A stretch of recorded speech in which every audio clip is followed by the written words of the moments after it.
You halfway froze for a moment. No, here we go. You gonna do the introduction again, Cal? Oh, I mean, I can. Well, First, cheers. cheers. Cheers.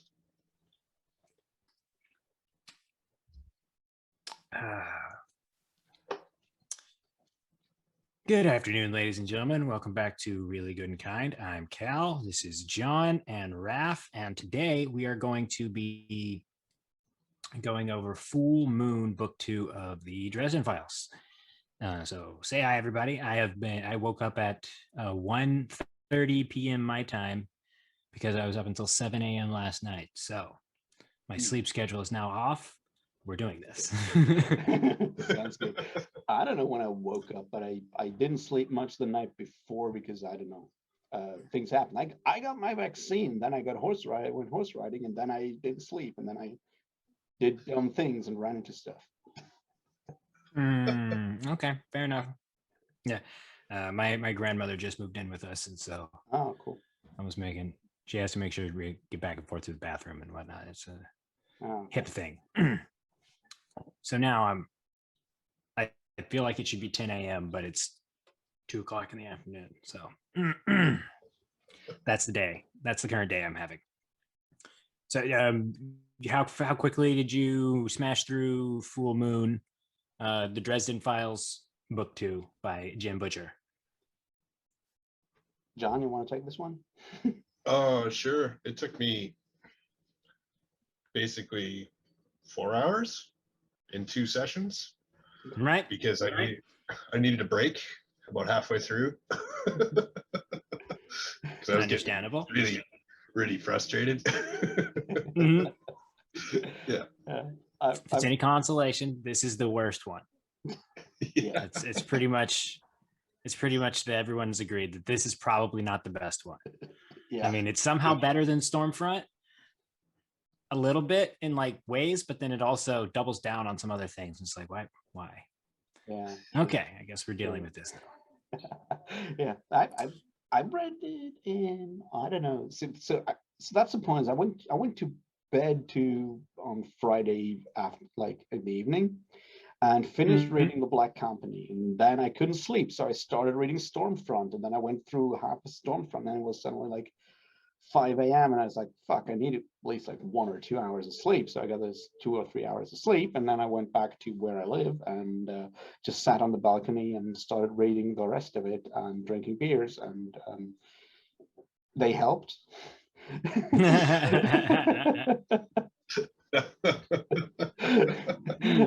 And then I so started, if you had to rate this one out of 5, 10, whatever, on your own personal scale, you don't have to give reasons for it if you don't want to. How would it kind of shake out as a book? I give it like a 3, and I still love this series. I read it a lot, but this one, if he was trying not to make something so formulaic, this is the most formulaic one, because it's like every 2 chapters is a monster of the week sort of a deal until you get all the way to the end. So it's like, okay, this one's about werewolves, so we're gonna meet all the different types of werewolves that I can think of. True. and it's episodic in that you just meet one of them over and over and over again until you reach the ending. So it was very fun. It's probably my least favorite, but yeah. I think like a 2.5 to 3 out of 5 is sort of where I would rate it, because I know there's much worse books out there, and I've read some of them, so I can't go like and say like this is not a 2-star. I read Salvatore. I know this is not a 2-star. It's certainly not. It's not a 1-star either, because yeah, I read Wizard's First Rule. I read Sword of Shannara. Oh, some fighting words. Oh man, Raph, you just stole all my examples. Thanks. Yeah, I'd say I've read 50 Shades of Grey. Oh God, and that is like a half-star book. I have. I read it for the express purposes of making a video about it, and I just can't do it because I'm like, there's nothing nice to say about any of this, and it'll just be like 2 hours of being like, okay, so then what the fuck is this over and over and over again? Yeah. I tried to like I read like a lot of the Dark Elf stuff from Salvatore like way back in the day when I was a kid, and I enjoyed it. And then I like actually tried to read it again for nostalgia's sake. And apart from like the Cleric Quintet, like everything else is unreadable. It makes me so angry. And I was like, maybe I should make a video about it, or maybe I don't want to do that because like everything. I remember the original Dritz trilogy. The Icewind Dale one is pretty decent. Fun. The original trilogy, though, the Icewind Dale one is okay, but the one that like the prequels he wrote after that, when he's still in the Underdark, that one is horrible. It's boring. It is. See, that's the ones I remember. I remember reading through the Icewind Dale after it because my PDF was in chronological order. So it did the Underdark book first, and then the ones where he meets Hrothgar or whatever the dude's name is. Yeah, the one with the axe. Yeah, Hrothgar. And it really starts to look like a D&D party after that. Yeah, like you can really tell it's a D&D party. Whereas this one felt like a Japanese animated video games like cutscenes before you actually get to the party shit. Yeah. Is what those Underdark book felt. Yeah, it's not my favorite. But I remember really liking them and being like, wow, the sword fighting in this is pretty good. Like he actually knows what some of that stuff is and how it would affect each other.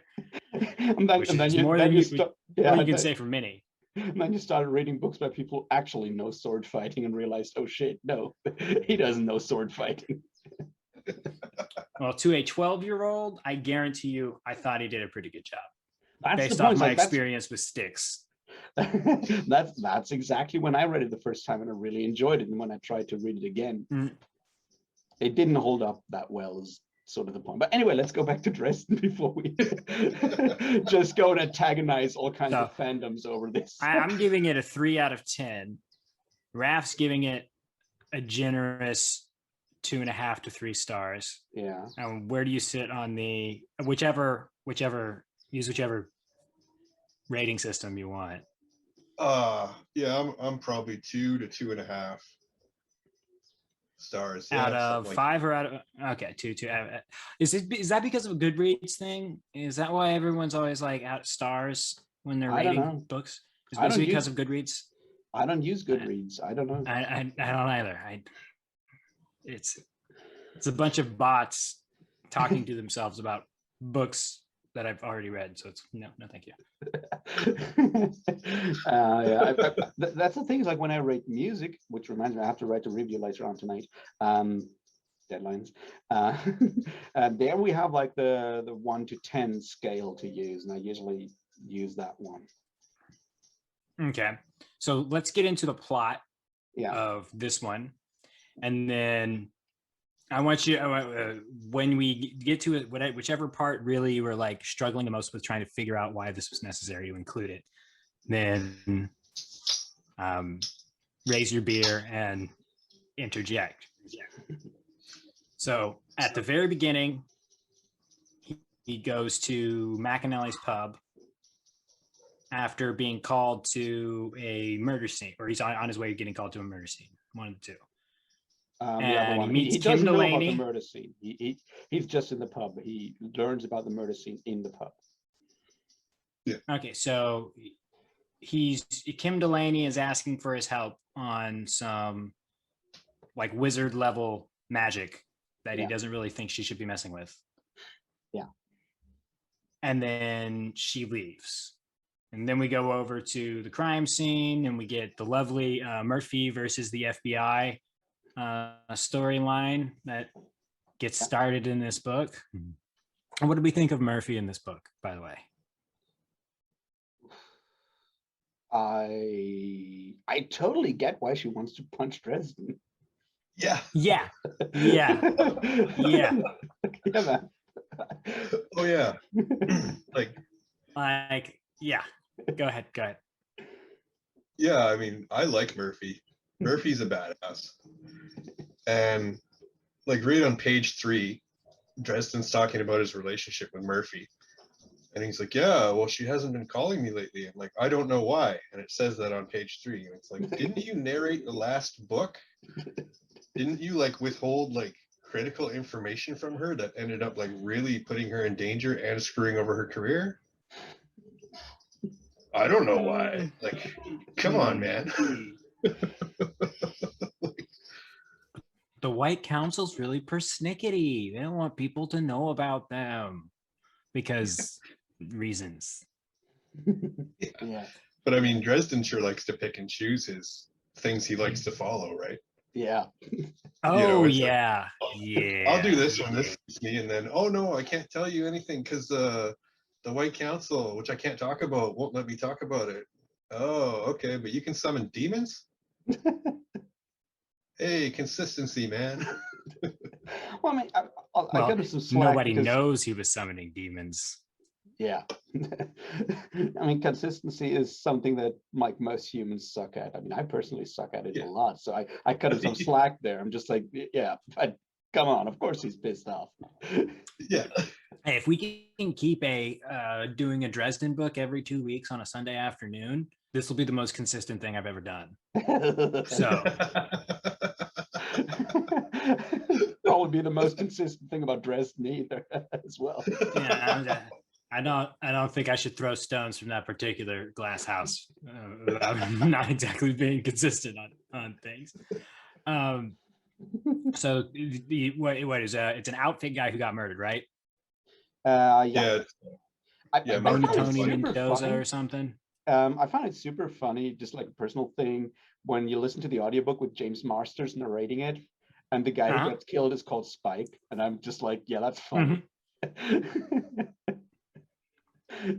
Oh, Spike was the guy at the end of the previous book that got shot, No, wasn't he?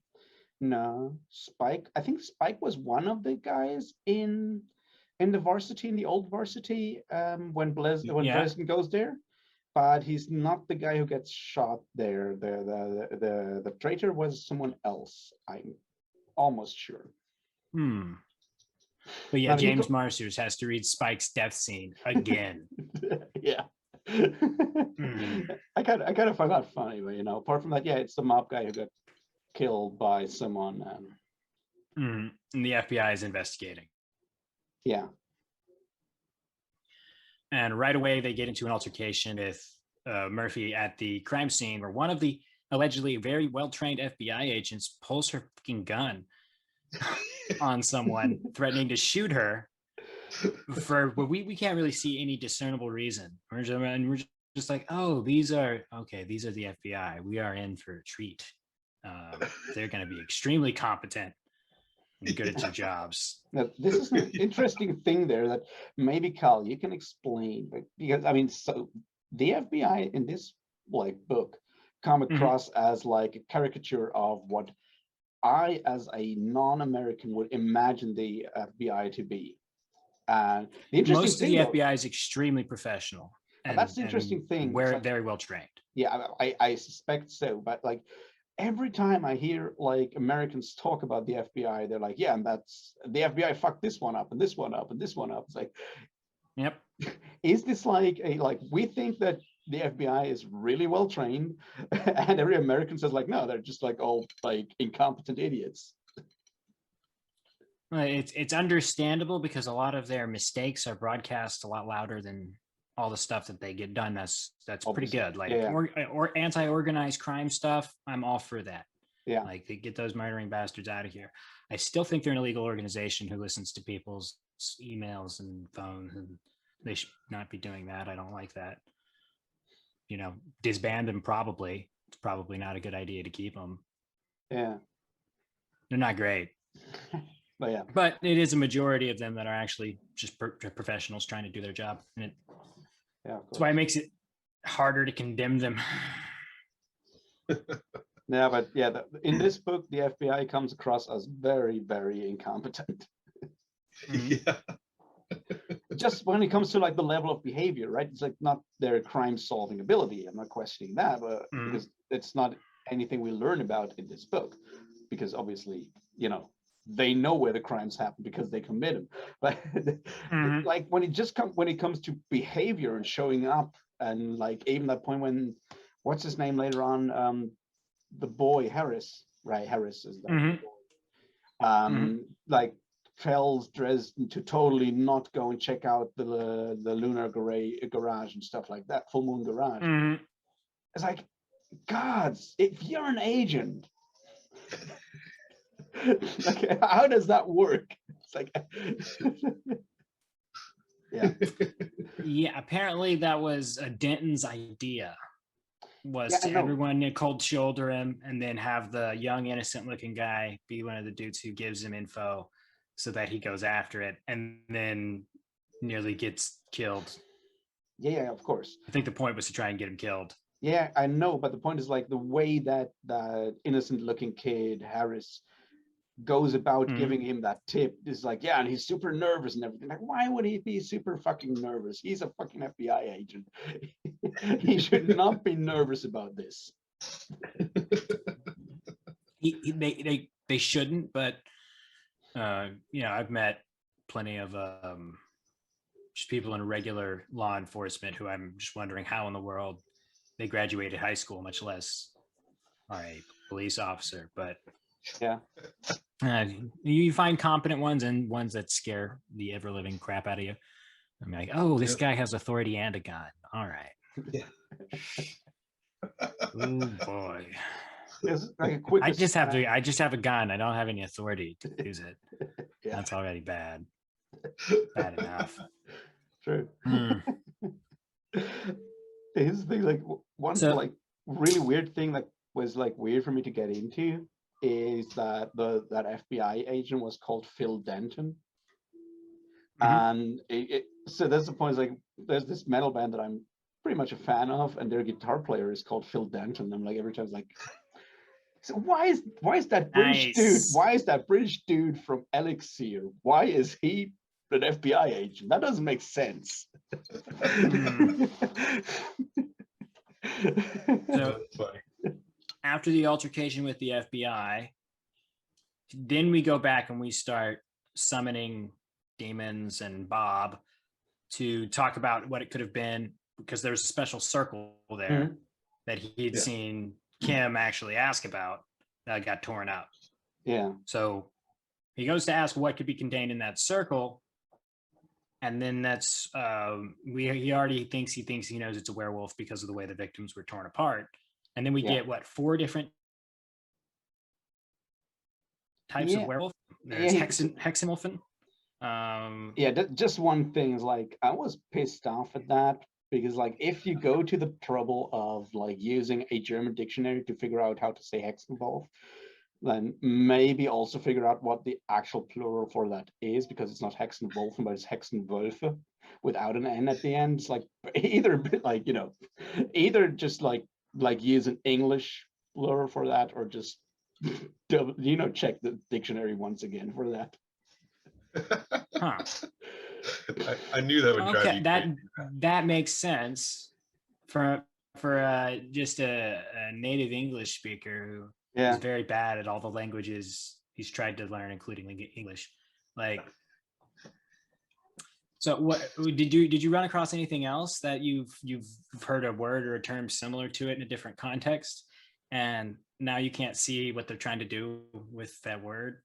Like, Hexenwolfen was fine for me because I'm like, yeah, it sounds just like German. Yeah, I've seen Saving Private Ryan. This is exactly what it sounds like. So it didn't really bug me.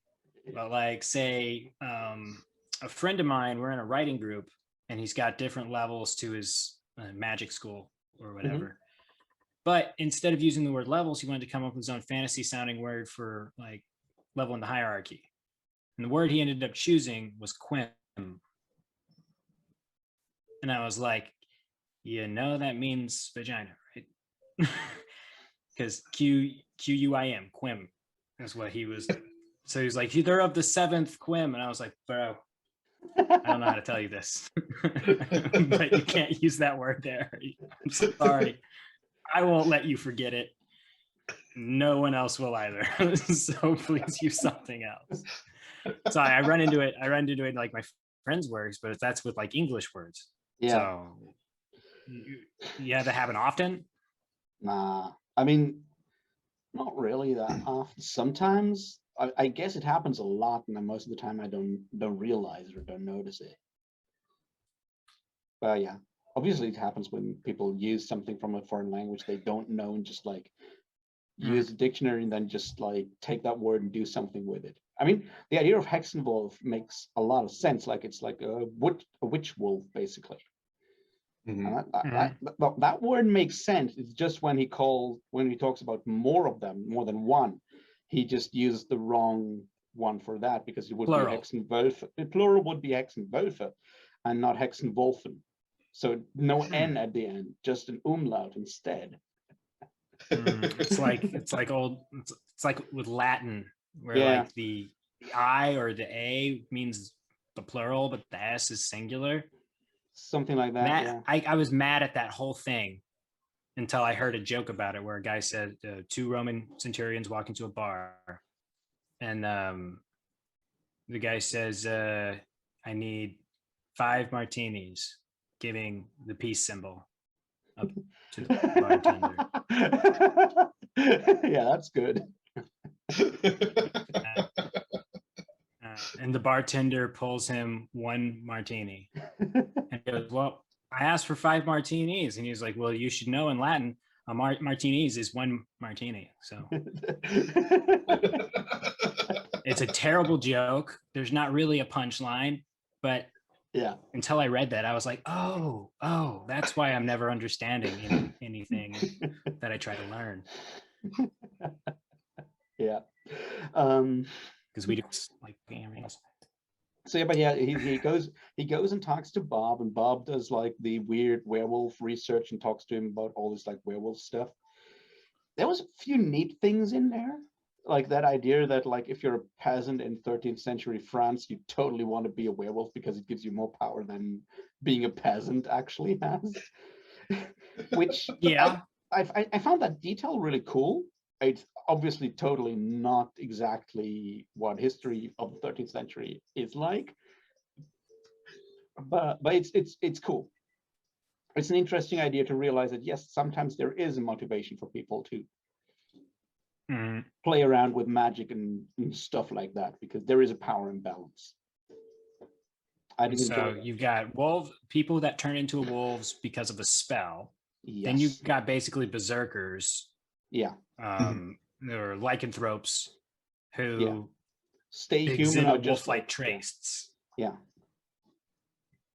And then you have the loup-garou or loup-garou. I don't know if you say the P sound, but it has a P on it.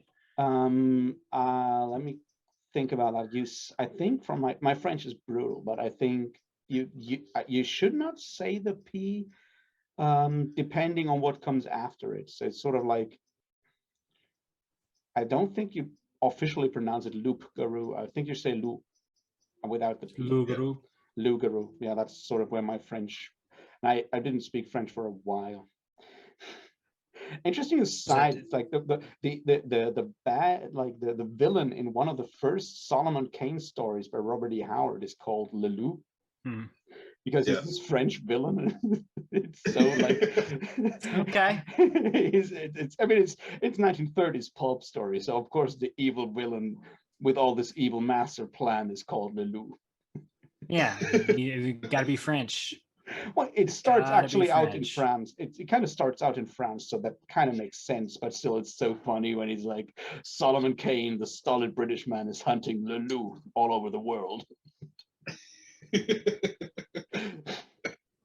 So we get our expedition dump about werewolves. So now we know the arena we're going to be playing in for the rest of the story. And then we get all that of them. dumb. We get all of them, yeah. So what did y'all think of Tara West? I really liked her as a character because I think it's like relatively obvious from relatively early on that she is sort of a wolf that can like change into a human. It's just like Dresden who doesn't realize it. Yeah. And I do kind of like the idea that, yeah, if there's like humans that can change into a wolf naturally, then why wouldn't there be wolves that can change into humans? Terry Pratchett has one of them, right? In Reaper Man. Yeah. Well, and in Werewolf Society and Pratchett, there's like a big schism between people who turn into wolves and wolves that turn into humans, or dogs that can talk and all that other stuff. So. Yeah, I just remember that he plays cool. with like much earlier than like the werewolf thing comes up like much later in, obviously in Fifth Elephant, but it certainly comes up in Reaper's Skull in Reaper Man. Wrong book. Wrong book, buddy. It comes up in Reaper Man, where there are all these like weird people trying to figure out what's going on when Steph has gone away. There's this like guy called Lupine, I think. Yeah, it's called Lupin or Lupine. I don't know how it spells him. And he's that werewolf who is like a wolf by day and human by night. Because yeah. I that's actually the schedule I would prefer it. So he's got something going for him there. Yeah, because like you can sleep all day and then do fun things at night. I get it. I do want to say though, Raph, congrats on finishing your Malzahn talks on the Book of the Fallen.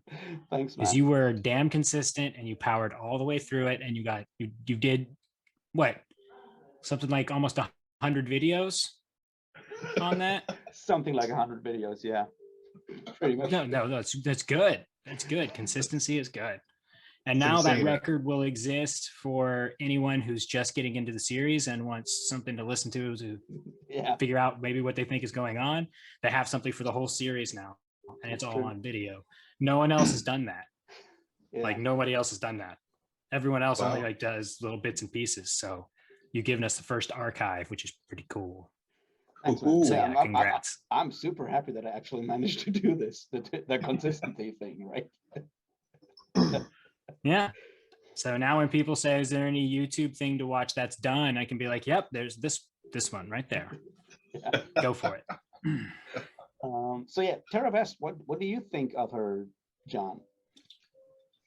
Yeah, she was a pretty interesting character. I mean, it seemed really obvious that she was a wolf turning into a human, especially, if you consider the source material for most of this book, which is Werewolf the Apocalypse, the role-playing game.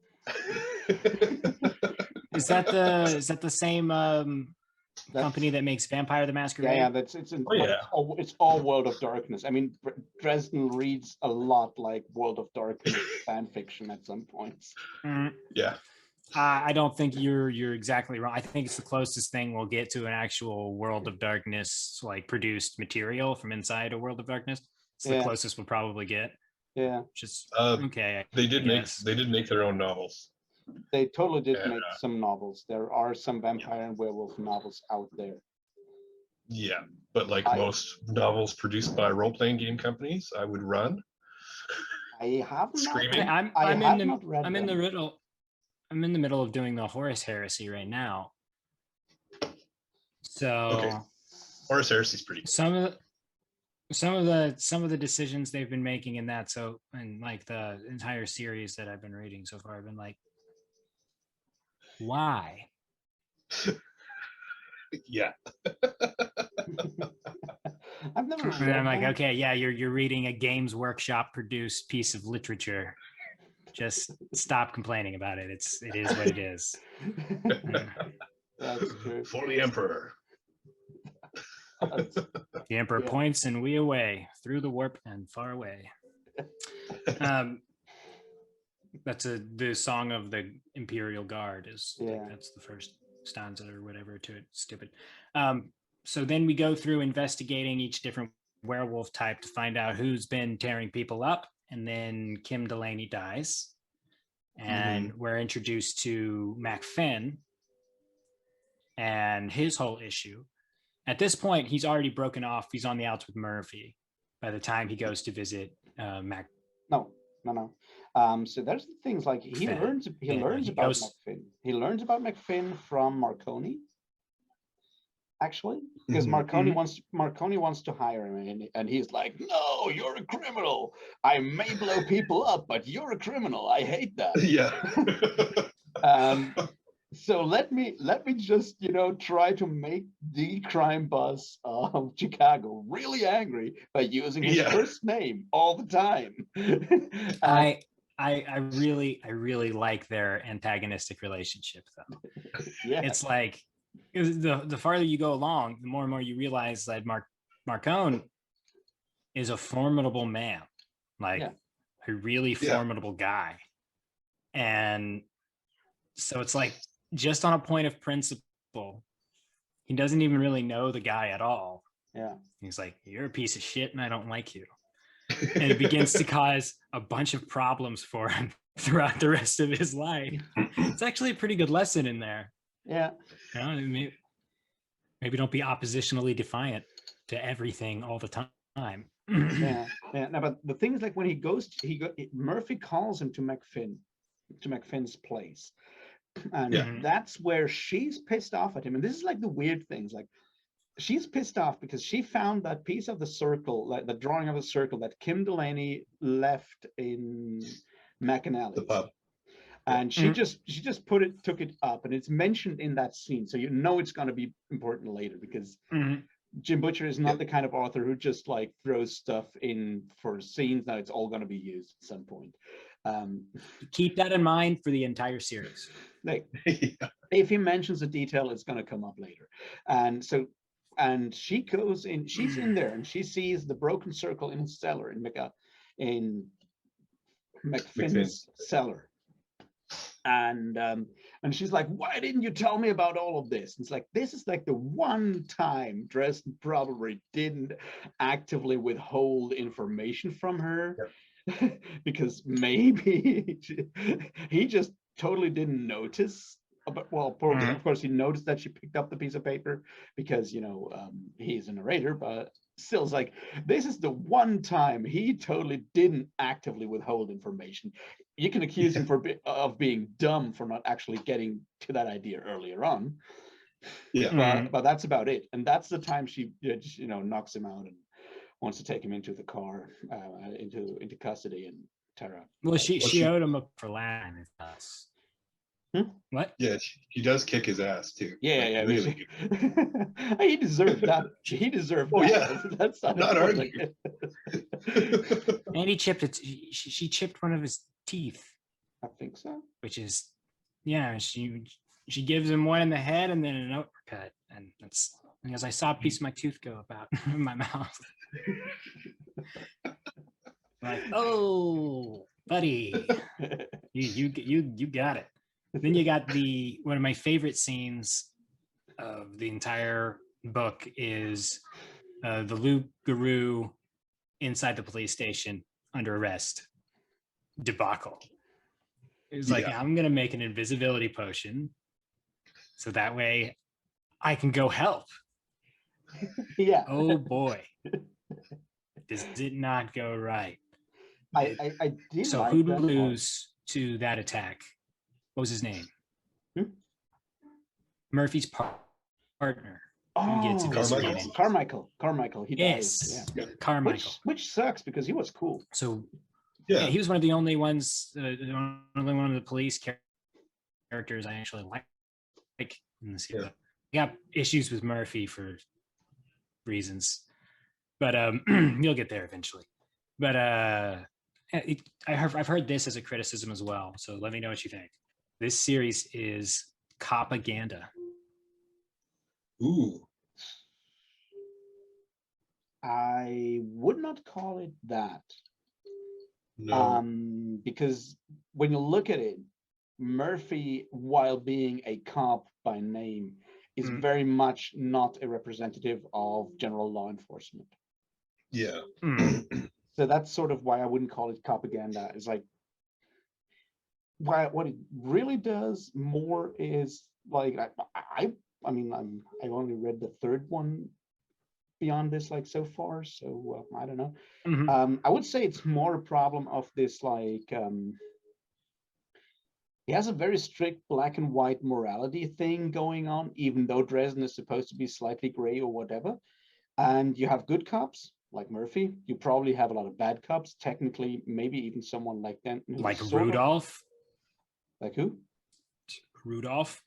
Rudolph is a cliche. I don't know if he's a bad cop. He's just like a weak idiot at this point.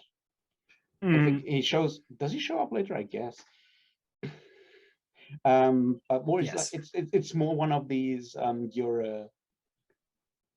You have people who are good because they make things better for humankind, and in that regard, even Johnny Marconi is sort of on the good side of things, because the world will be even worse without him, because you have all this gang infighting. And I'm more skeptical of that idea of like how to like this very utilitarian approach, utilitaristic approach to like good and evil, where it's like, yeah, but things would be even worse off if there wasn't like organized crime, which is like sort of the Terry Pratchett thing, like that if we have to have crime, let it at least be organized kind of thing. Yeah, and that's how you get the Thieves Guild and Assassins Guild. And Exactly. Yeah. all of the guilds. But pretty much everybody does have a guild in this world, though. You've got the Unseelie Accords, which they've mentioned a few times, but they haven't really said anything about really what they are, which is basically like a set of morality that has to do with being a guest and a good host, and the giving of gifts and all that sort of stuff. And so anyone who's signed on to that, if somebody attacks them without cause and they can prove it, then the rest of the signatories are to team up and take that person out. Yeah. So it's like a mutually assured destruction, sort of a pact for everybody who chooses to sign on board. So like, and then you've got the White Council. We've seen werewolves and demons and like Shadow Man. Shadow Man was starting to become a wizard. You were a very least a sorcerer. Yeah. Because he was amassing power to himself, black magic, in order to do things. So there's a guild for just about everybody. A lot of the more unsavory ones work for John Marcone. Yeah, steal cars. If you ever need me, you need a car, I can steal one for you. I work for you now. Yeah. Yeah, but I mean, that's sort of like, once again, this like Dresden is very close, like the role-playing game, tabletop gaming inspirations are very like on the sleeves in this one. We have all these factions, and they're like well defined, because people need to be able to make characters with those like affiliations and so forth. I got the Luna Garage. Full Moon Garage. Yeah. We've got Billy and the kids as another team of werewolves. Yeah. Then we have Tara West, who's with Billy and the kids. Then we have a Luke Guru, and then we have the Hexen Wolves, and they're all intermatched and intermingled as we learn about each and every one along the way. So one thing that I really liked, I'm going to put it in here now, is like one thing that I really enjoyed about it is like, and probably maybe I'm reading too much in there and giving Butcher too much credit there, is that since werewolves and the whole idea of werewolvery is about rage, like even the non-werewolves in this book, in this specific book, are constantly angry. Like anger and rage is in there all the time. Dresden does a lot of stuff because he's just angry. Murphy is angry all the time. Like everyone is angry in this book. So that theme of anger and rage is like came across pretty well for like a werewolf book. Which is more evidence that they lifted a lot from Werewolf the Apocalypse. Yeah. Because I went back and read my second edition rule book, and I actually figured out what clan that all these people are a part of. Very good. But I like the anger aspect, though, and the way, I mean, even Murphy, as she's being attacked by a Luke Guru, which is an unstoppable supernatural monster. And there's the one line, her face was set in a berserker fury. It's like, man, she's cool. Most people would piss themselves, not Murphy. True. Yeah, she doesn't like getting beat. Yeah. which No. I can relate to in a sort of way. Yeah. I'm not going to go fighting people, but I don't like to lose, so I completely understand that. Yeah. It's not fun. Not fun. Well, So the attack at the police station is where I saw that this could do some pretty badass horror in these books. Like Yeah. it's like a scene out of a monster movie, yeah. but just how brutally and efficiently moves through that room Yeah. and nearly kills everyone on the way out. I just didn't like the ending, not the actual end, but like the point where Dresden didn't just lets loose and blows him through like 3 buildings, and I'm like, that's a bit too far on the superhero side of things for me. It's like blowing like through like 2 entire buildings. Come on. So like one Well, building. he was using thaumaturgy. Yeah, he's just using his When he did, blasting rod. and it I think worked. he's using his blasting rod at that point. Afterwards, he takes the Snoopy thing from Carmichael's desk and just ties its ears and nose and so forth to blind and like hamper the werewolf. That's when he's using the like magic. But before that, he just takes his blasting rod, just like blows him through the wall and through the next building. There's that point where he said like through the lights of the building beyond that building, I could see so he's like I blow a hole through that entire building and I can see him fall from the light of the building beyond that. And I'm like, dude, that's a bit much. So here's my question: do you think he actually punched it through 2 buildings, or do you think that's how he wrote it down? Oh, you're getting very meta here. I don't know. It's like I've only read the first 3. I'm not sure how reliable a narrator's Harry Blackstone Copperfield Dresden is. It's yeah, well, that's just something to keep in mind. Well, I'm just saying, like, reliability of narration. I almost got my tongue caught my eye teeth. like, See what I was saying. I mean, I'm not sure if he's more on the Severian side of things or not. I don't think he's on the Severian side of that.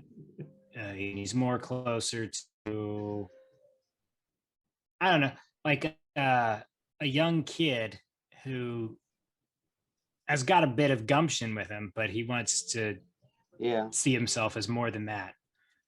Especially, if he is fighting a werewolf. Oh, yeah, it's not just 1 building, 2 buildings. Fish was this big. You should have seen our last stands. They were quite something. Anyway. Anyway, now the other thing there is like, so with that bit in the middle of the novel, I was like, Dresden always tells us about how like no one wants to believe in like the supernatural, and then you have the White Council and all these people trying to hush it up all the time and so forth. Yeah. And then they just like have a werewolf destroy the entire police department and blow him through like a wall or 2 or 3 walls, and people still don't believe in the supernatural. It's like, how good are That's they? part of like Rudolph stays pretty much thinking it's all fake, even after seeing the werewolf and the thaumaturgy take place. Yeah. So it's one of the central themes is people won't believe what they don't want to believe. People will not believe something if they do not want to believe it. Yeah. Like we've got people who are like, no, I won't take the vaccine because they don't believe it works. And other flat earthers. No, guys, let's not go there. Let's not. Yeah. I don't have enough beer. I really like my conspiracies as long as they stay in books by Shane Wilson.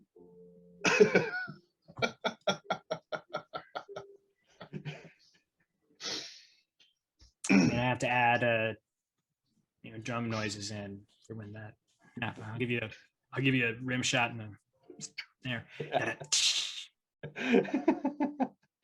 Anyway, so yeah, the scene like before that, like the fight is super intense, and like before that, when that scene, like when he's standing out there with the cop, and Dresden sees how the Lugaroo goes and murders all these other inmates in the holding cells, Hmm. and he sees that on the monitors, and he can't get the guy to pay attention because he's using this, like, not invisibility potion, more like an inconspicuousy potion kind of thing, and he's like, yeah, Hmm. let me just sit here and stare at porn, even though, come on. That's a cliche. That's another cliche. Of course, the guy in charge, like the prison ward, is looking at porn. What else would he do on his job? But that scene was like really cool when you have that whole idea. You just see that on the monitors, and he tries to get his attention. It doesn't work. When he finally Hmm. gets his attention, the monitors blow out because he's a wizard and technology and stuff like that. Hmm. That was really, really well done. Yeah, the I like dramatic that tension bit. there was nice. It was really good. Yeah. And then that's kind of like the high point of the book. Yeah. Is that Yeah. that's the high watermark. What comes afterward is a little bit simple and straightforward. It's the bad guys are just who you thought they were. They're not anybody else. Yeah. The ones you were baited into thinking were the bad guys because they showed up at one of the crime scenes are actually the good guys. And the giant werewolf, unstoppable, cursed killing machine monster actually doesn't really want to be bad and is fine with, I guess, getting silvered. Yeah. And then to top it off, you actually have Marcone being useful. And him kind of showing people up a little bit at the end is my favorite part of this book, I think. And he starts shooting down he gets a trank gun and takes most of the Billy and his crew out with it. Like, Yeah. okay, werewolves, giant trank gun. Got you. Yeah. Come on. Not on my property, sir. Like, yeah. The other thing that I found really interesting is that, like, apparently, like, all the werewolves live on the same street. Because, Billy and the werewolves? Yeah, when they go to Georgia, whatever, like, yeah, Georgia's yeah. Parents' place is, like, apparently next door, is on the same drive as, like, all on the Gold Coast. Like, Marconi is there, Georgia lives there, McFinn lives there. It's like, like, everyone is on that one street. And I'm like, yeah, everybody lives in Chicago. Yeah, and they're all neighbors. Yeah. But it's like even within Chicago, they're all living in the same quarter because apparently all those werewolves and evil people are all rich. Except for the Luna garage wolves. They didn't seem to be rich. I kind of felt bad for them, actually. I felt bad for Parker. Was like, yeah, that guy is, no one asked him to be a lycanthrope. It's not like he chose it. He's trying to keep his people sort of in work and safe and whatnot. And being a biker gang of werewolves, makes a lot of sense. All of that. And Dresden, the idiot, just walks in there and does dumb shit. And then suddenly Parker has to kill him to, keep his job as boss of the werewolf gang, which he has to do because you've seen his, like, dumb cliche underlings that will totally kill everyone, get everyone killed immediately. Yeah, because a lot of them are just so stupid. Yeah. Like, kill. Like, bro, I just got here. Like, what are you talking about? If you're running a garage, how do you ever get customers? Can you change my tires? Kill. I don't know. Never maybe mind. I think I got a Firestone. Thank you. When they said Wolf's Garage, I didn't think they were serious. God, what's a Firestone then? Oh God. Yeah, but yeah, that's I kind of like. There was one thing that I found real. So there's, like, at one point I think it's an editing error, or it's a reading error that Marsh just makes in the audiobook, because he confuses Denton and Marconi at some point. and says Marconi does this and this. It's like, no, that's not Marconi. It has to be Denton because Marconi is still hanging. It's in the near the end. And it was like, Oh, and he's Marconi hanging can't- over the bear trap. yeah, Marconi's hanging over the trap. He can't be doing this because that's Denton. But I I don't know. didn't think that was in my copy. Or you just overread Yeah, it it's because probably probably- who cares? Yeah, Buzzy Multimedia. It's Buzzy multimedia. they still yeah. exist as a company. They right? do. I don't know. No, they don't. They don't still exist as a company. Buzzy multimedia. They were making right. cassette tapes of books. Yeah. That's how they started. Nice. Well, was that still distributed on tape the first couple of like Dresden, or were they just distributed on CD Yes. at that point? I borrowed a copy of Stormfront in like 2008 from my local library that had it was on tape. Wow. So Whoa. Well, I mean, there is that company called Books and Tapes, so yeah. All right. I got a question for you guys Yeah. okay. about the whole soul gaze thing. Yeah. Okay, so we've established that it works on people Yeah. and it doesn't work on fairies or It doesn't work. vampires. Or wolves. Or here's the point I'm getting to. So you've got the people that turn into werewolves, Mhm. Mm-hmm. the alphas, Billy and the crew, right? Mm-hmm. And then you've got the Hexenwölfe, Mm-hmm. which are also people that turn into wolves. Yeah. And then you've got Terra West, who's a wolf that turns into a person. And then you've got this weird, the lycanthropes have human bodies, but at certain points, Dresden talks about they're having like bestial souls or animal souls, or there's nothing left of the Yeah. human in them. See, that's So, one thing I really hated. Oh, you go on, and then I'll. then Oh, I call sorry. him a I racist. just, No. You this- go on, and then I call him a racist. okay. The soul gaze works on Parker because we have that scene, right? At the Yeah. full moon garage. Yeah. You know that works. Mm-hmm. And the soul gaze works on, we assume on the Hexenwölfe because they're human, and it works on the Yeah. regular werewolf, but it doesn't work on Terra West Yeah. because she's Mhm. an animal. And apart from perpetrating a bad old metaphysic that animals don't have souls, which I have issues with because I'm not Descartes, why would it work on the lycanthropes who are bestial in nature or have nothing left of their humanity, but it doesn't work on an actual animal? So I think the answer to that is that Terra West falls into a group that does not have a soul gaze get triggered because they're not from the physical world, they're from the Never Never. But is Oh, okay. So demons and fairies and such, as long as they aren't like possessing a human,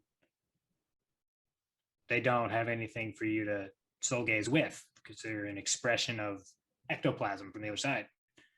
Okay. So that's what I think Terra is like the idea of a wolf from the Never Never that Oh, okay. has become sentient now and Mhm. likes to adopt children because Mac Finn is hot. So Well, if you're a wolf, you need a pack, man. It's just the way it is. true. Yeah. True. So A lone wolf where's the dies racism, alone. Raph? Go for it, We're going to do a segment called "Where's the Racism, Raph?" See, that's so my problem is exactly when he talks more about the lycanthropes at the something like the Full Moon Garage.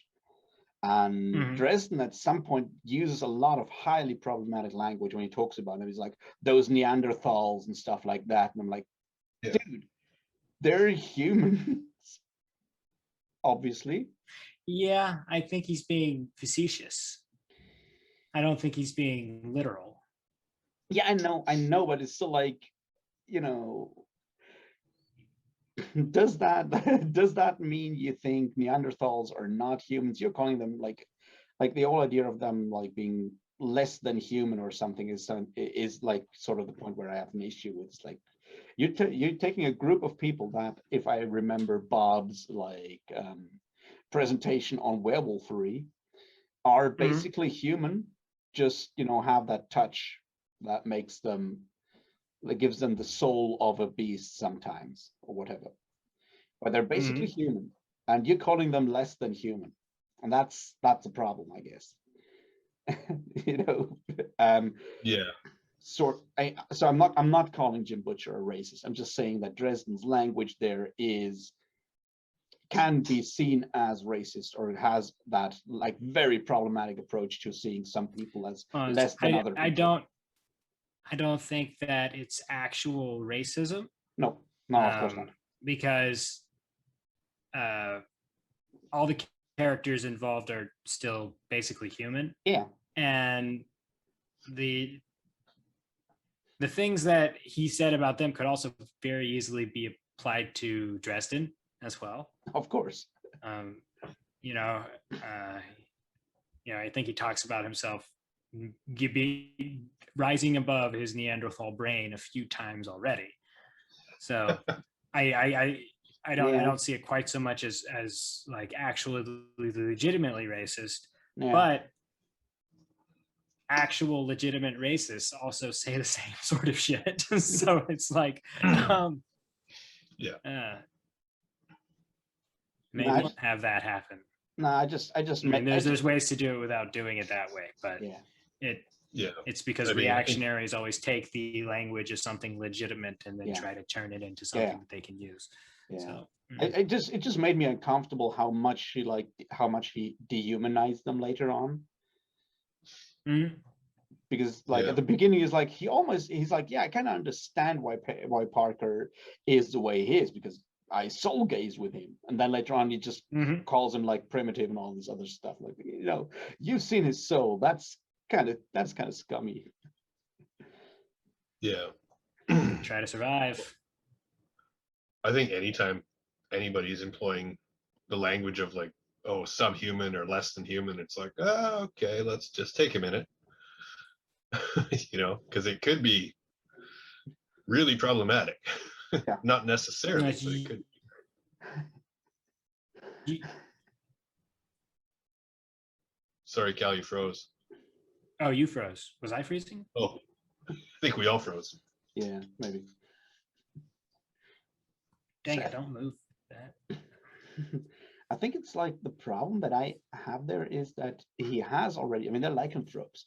So he has all the language connected to that to express his idea of primitive rage and stuff like that. All the language connected, all the words connected with like lycanthropy, wolves, and so forth. He can use all of that. But instead instead of that, he chooses to make the point of them being less than human and use like Neanderthal or whatever. The otherization of whoever you're fighting is pretty much the first step to get whatever person that is going to kill them. The mindset that it's okay and right and proper for this thing to die and not me. So it's not that I actually disagree with either of the points that you're making. It's that in the realm of violence, you got to convince yourself of that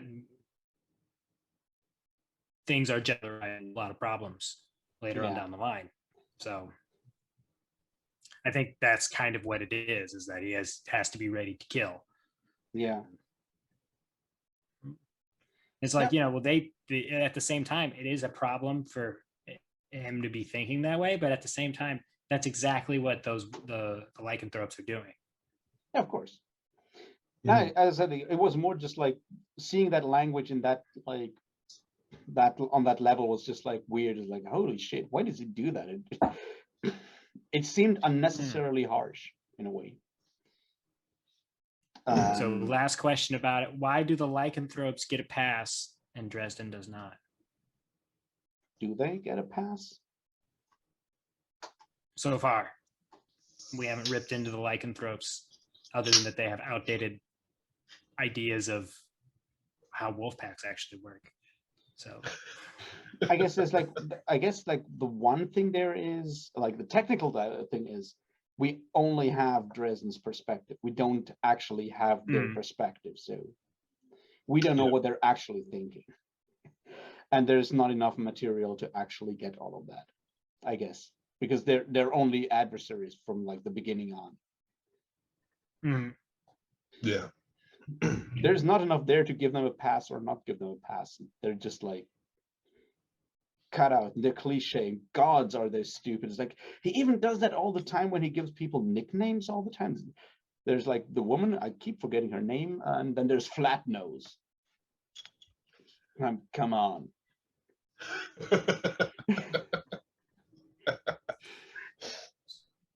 did I miss something? Flat nose?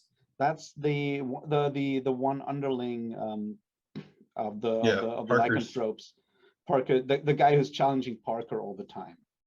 The dumb one that he knocks in the face, and he calls him just Flat Nose all the time.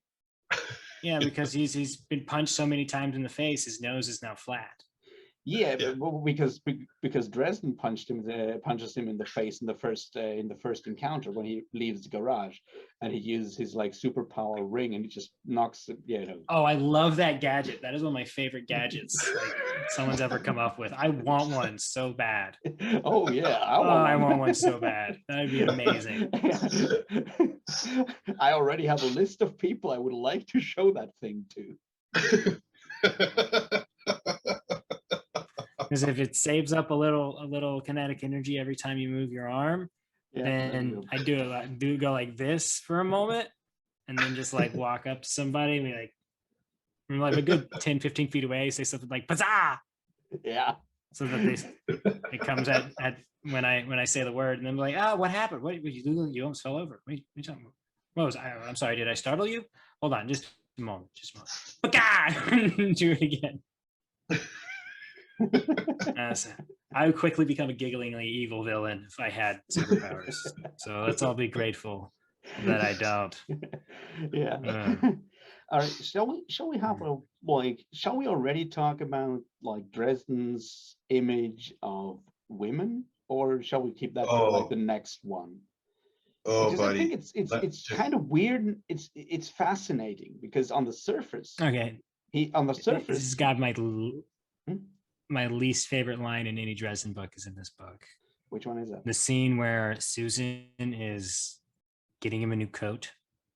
Oh shit! Yeah. Yeah. She puts clothes on him, and then he has a good pause and a ...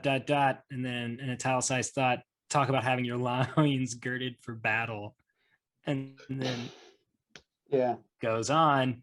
That is my least favorite line of anything I've ever read in the Dresden books. I was like, that, nope, I've got no defense for that. I can't even. No. Yeah. I think the last writer that could pull that off was Robert E. Howard. Just maybe barely. Well, and he was a virgin. I guess that's sort of the point there. Hey, he lived with his mother for a very long time. I know.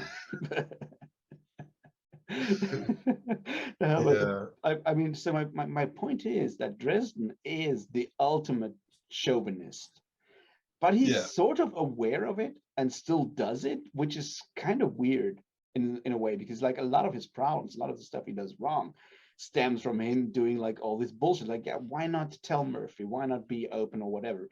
Because she can probably handle stuff. You don't have to be like full on dumb white knight all the time. I'm well aware that it's like one of the later books. He is a dumb white knight. He is a dumb white knight. And the fascinating thing is that he's sort of half aware of the fact how dumb it is, but he still does it anyway.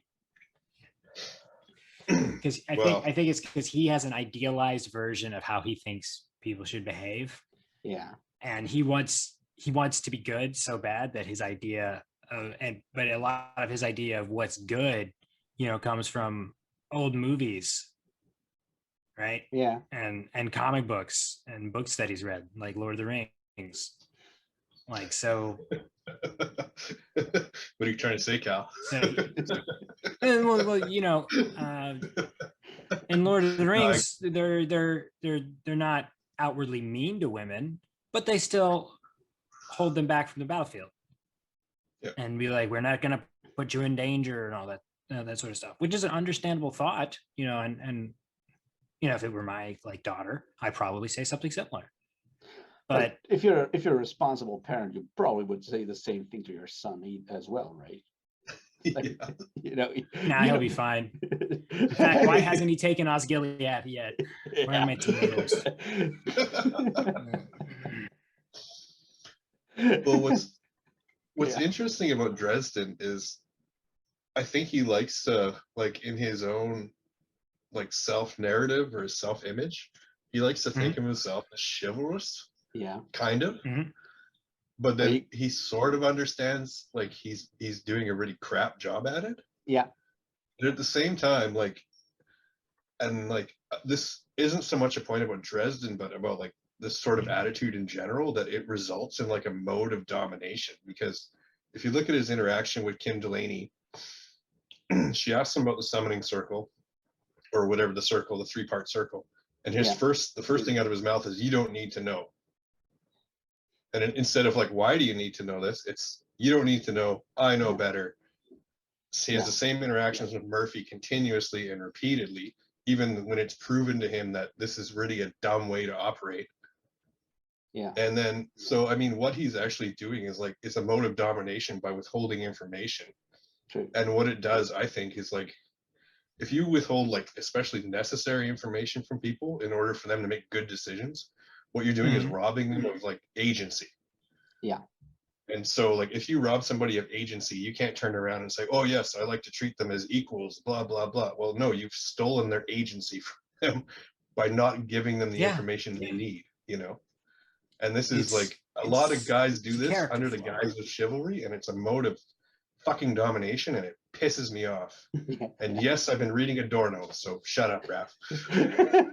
Nothing wrong with reading Adorno. Yeah, well, there are several things wrong with reading Adorno. Did you need to go to sleep? Were you tired?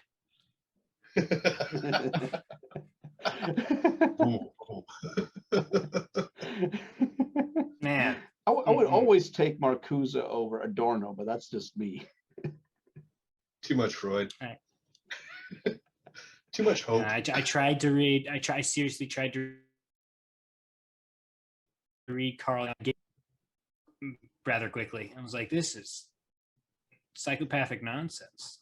All right, I'll leave this alone.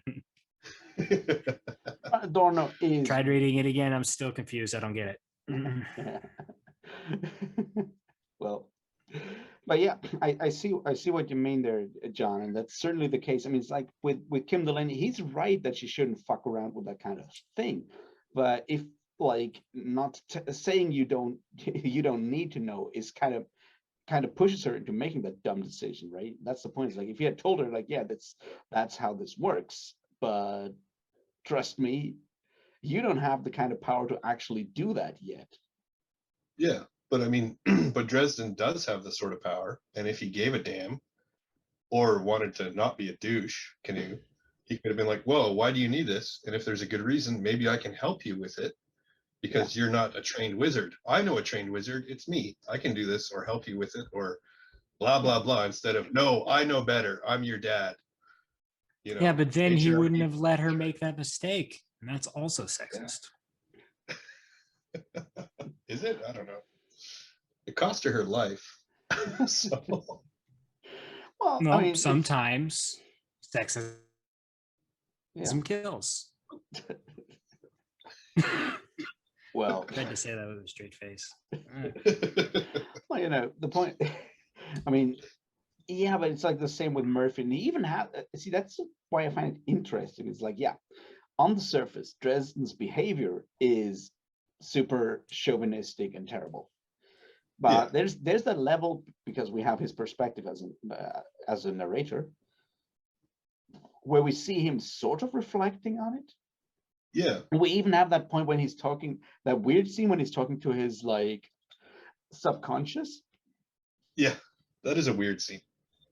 and he's like, Okay, yes, that is where this is the book where that is introduced. This is yeah, an interesting idea, I think, executed rather poorly. yeah. Yeah, that's a good way of putting it. That's the point. Like, I get the idea. It's cool, but especially when he's like, yeah, he looks better than me. Like, I get that. And then he puts on the leather duster and it's like, suddenly I looked like my subconscious. Like, okay, does that mean that you're current up from this point onwards, just thinking like a subconscious? So you're just like, I don't know, thinking with your lizard brain or whatever. But you know, Oh man. See, if it would have been my subconscious, then as soon as I bought the same coat, I would have gone, you look ridiculous. Why did you do that? Well, he didn't buy the coat. You just got to give. But you know, I get all of that. But there's like that point where he's talking. I think it's that point where he's like, when his subconscious tells him to tell Murphy everything because she cannot defend herself if she doesn't know, and so forth. So he that's why I'm like saying that it's interesting to look at Dresden's attitude towards women, because it's not straight up just pure chauvinistic thing. He's bright enough to reflect on it. He just doesn't act on it yet. And I mean, to look at how that changes, or if it changes over the comic books, or if it just like stays the same kind of idiot who knows he's an idiot. Yeah, but I mean, it's funny. After the scene. Oh, sorry, Cal. Go ahead. Go ahead. Okay, Canadian standoff. Right after the scene where he talks to himself and he gives himself shit about not filling Murphy in. Yeah. The next scene is, hey, we're gonna go to Marcone's mansion, and Dresden's like, no, I'm going alone. I'm John Wayne, and it's, you just had this conversation with yourself, man. Come on, like. You've got like how many bullets in you, and you've been beaten up like 6 times, and you're still like, I can't put these women and children in danger. It's like, all right, man. Like, never mind. Tara West would like eat you for breakfast. Come on, dude. Like, I don't know. So I hope he starts to like actually take his personal reflection seriously, because just realizing that you do something not the best, and then trying to not do that. Sometimes it does not work immediately.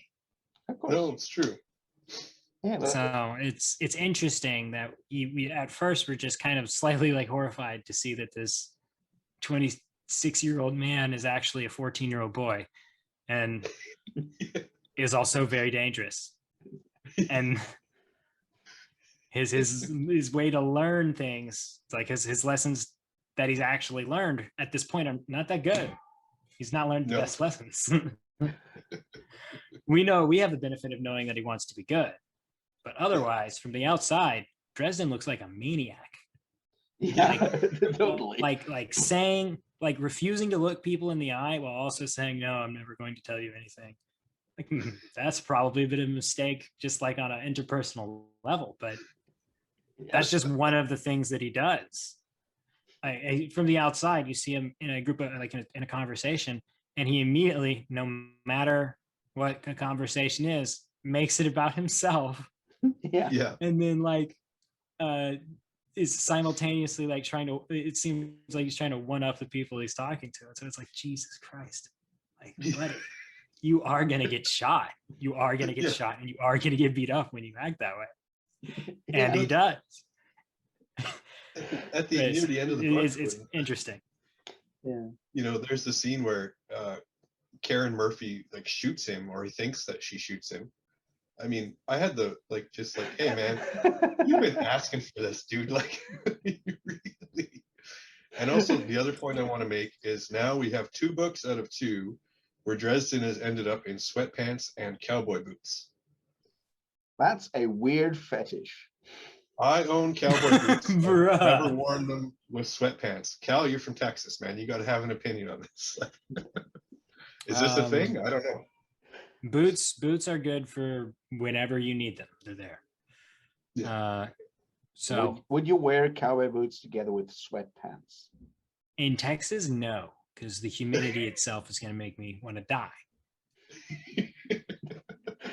So adding sweatpants to that sounds like chafing. That's what that sounds like. It sounds like a terrible idea.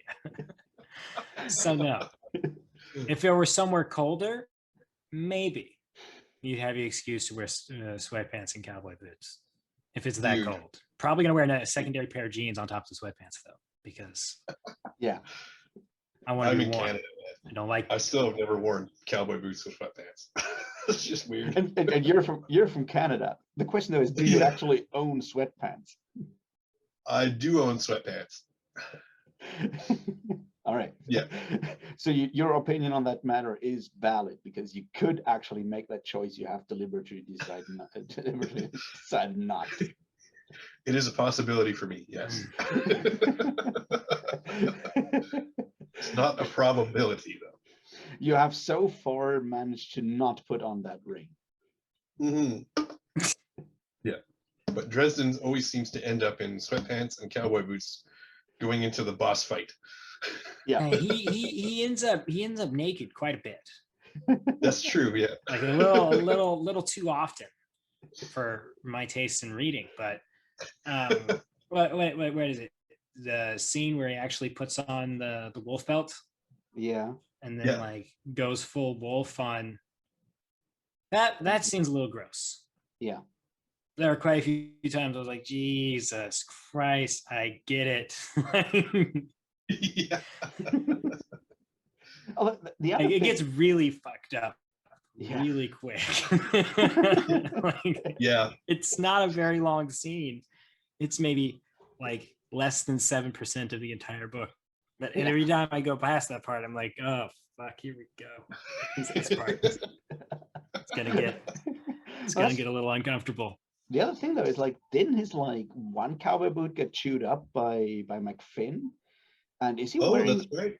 getting a new pair? No, he's wearing sneakers after that, I think.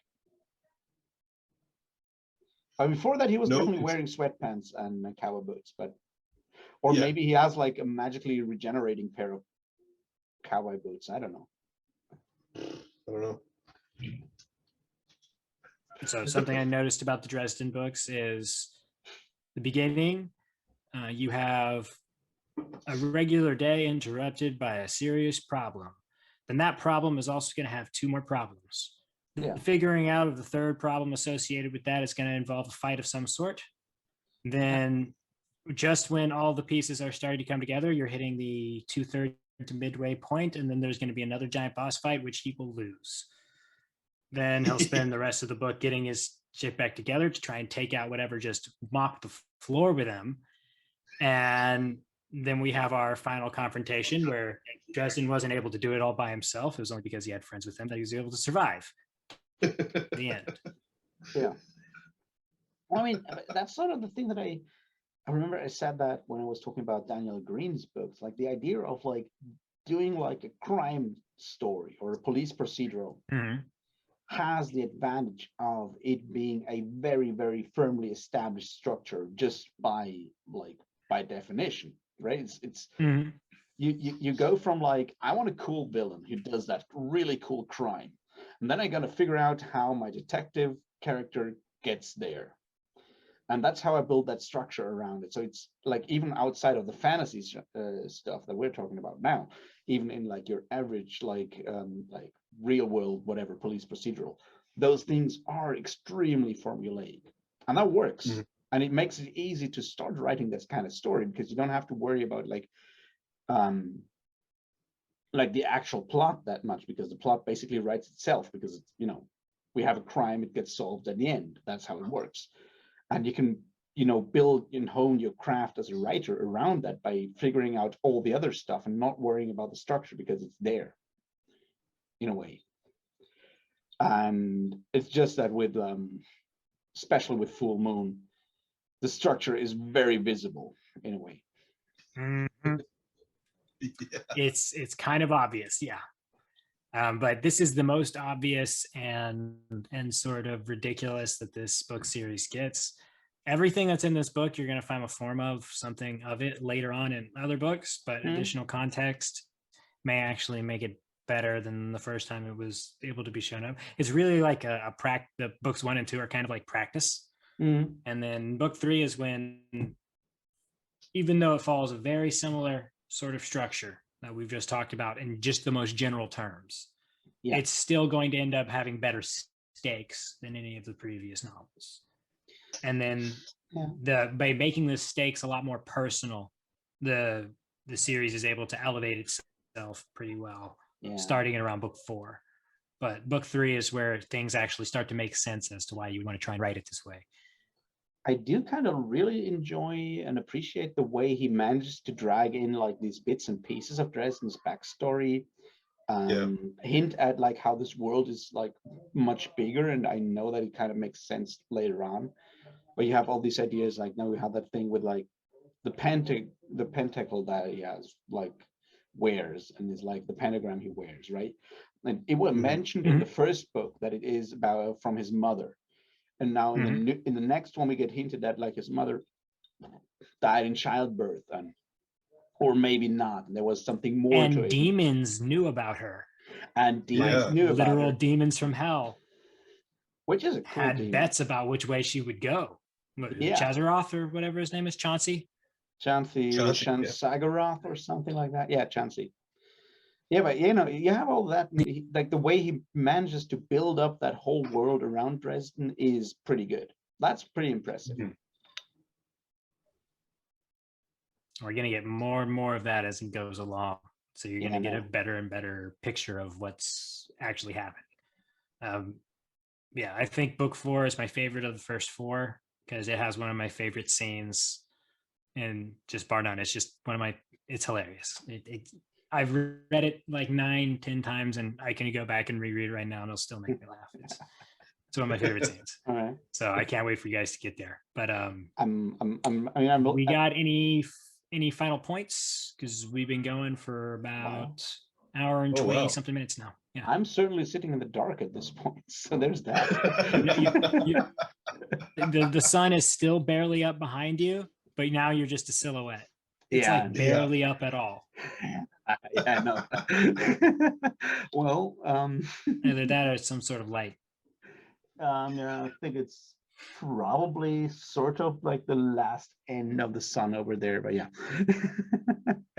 I don't know. I mean, so well, it's almost midsummer. Like the next one will be like the next one in 2 weeks when we record that will be like as close to midsummer as possible, I guess. Yeah. Okay. So anyway, no final predictions / final thoughts where you think things are going to go.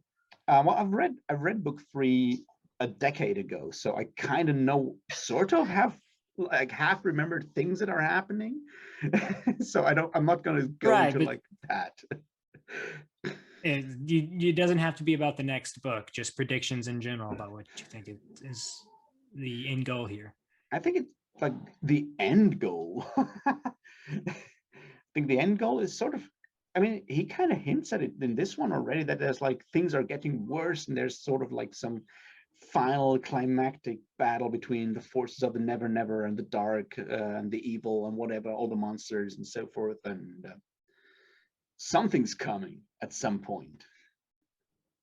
And apparently we'll have werewolves that play Dungeons and Dragons in there at some point. Something will happen at some point. I'm gonna write that down as mostly true. All right, you've got that's just pretty good. What do you got, John? I don't know. I'm interested to learn about the whole angle of his mother and see what's going on there, because that was a big hook for me. Like, oh, interesting. Okay, cool. So maybe he is a chosen one. The chosen one. Womp, womp, womp. So you'd like to see more mother backstory?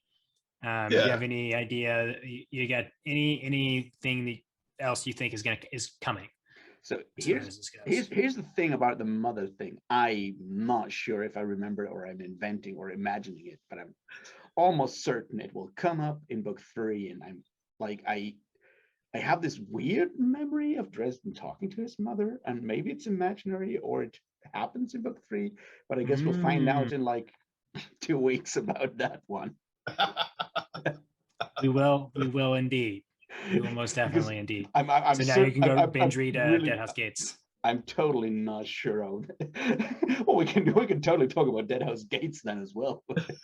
No, we can't. I haven't finished it yet, Rav. Shut your damn mouth. I will come over there. I swear to God. Just don't nail All me right, to a so tree. oh, we Raph, fucking Yeah. God damn it. Thanks again for coming. I can't wait to do this again on the 27th, I think, and we'll go from there. So thanks again for coming, guys. It's always a lot of fun. Cheers. And comment, rate, subscribe, and all that. That's not the way YouTube's worked for like 7 years, but that's the way I know to say it. So you guys have a great day. Yeah, you too, You man. can stop Thanks, man. recording whenever.